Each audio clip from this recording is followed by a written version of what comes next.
तमाम सामीन व नाज़रीन का खैर मक़दम है उर्दू क़वाइद की दुनिया में। हम सनाए बदाई की सनतों को डिस्कस कर रहे थे। सनत तशबीह और सनत इस्तिआरा को हम जान और समझ चुके हैं पिछले वीडियोस में। आज इंशाअल्लाह हम डिस्कस करेंगे सनत तज़ाद या तबाह को, जिसे इंग्लिश में एंटीथेसिस कहते हैं। आइए देख लेते हैं इसकी डेफिनेशन को। किसे कहते हैं? शायर अपने किसी शेर में दो ऐसे अल्फाज इस्तेमाल करता है जो एक दूसरे की ज़िद हों, यानी कि अपोजिट वर्ड हों, अजदाद हों एक दूसरे के। तो कलाम में मुतज़ाद अल्फाज को लाना सनत तज़ाद या तबाह कहलाता है।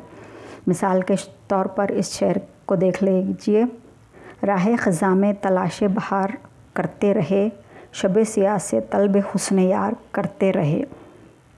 अब इस शेर में देखिए ख़ज़ां और बहार दोनों अपोजिट वर्ड हैं, तो ये सनत तज़ाद की एक क़स्म है। इस शेर का मुलाहज़ा कर लीजिए। क़ैद हयात व बंदे गम असल में दोनों एक हैं, मौत से पहले आदमी गम से निजात पाए क्यों। इस शेर में हयात और मौत दोनों अपोजिट वर्ड हैं, यानी कि ये शेर भी सनत तज़ाद की एक उम्दा मिसाल है। अगला शेर देख लीजिए।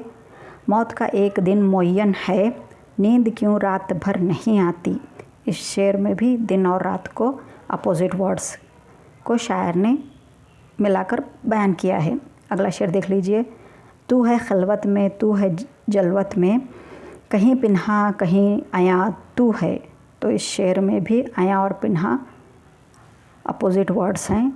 अल्लाह ताला से कह रहा है शायर कि आया और पिन्हा अल्लाह ताला है। तो इस तरह से इस शेर को भी सनत तज़ाद की कैटेगरी में लाया जा सकता है। तो आप मेरे चैनल को लाइक, शेयर, सब्सक्राइब ज़रूर कीजिए।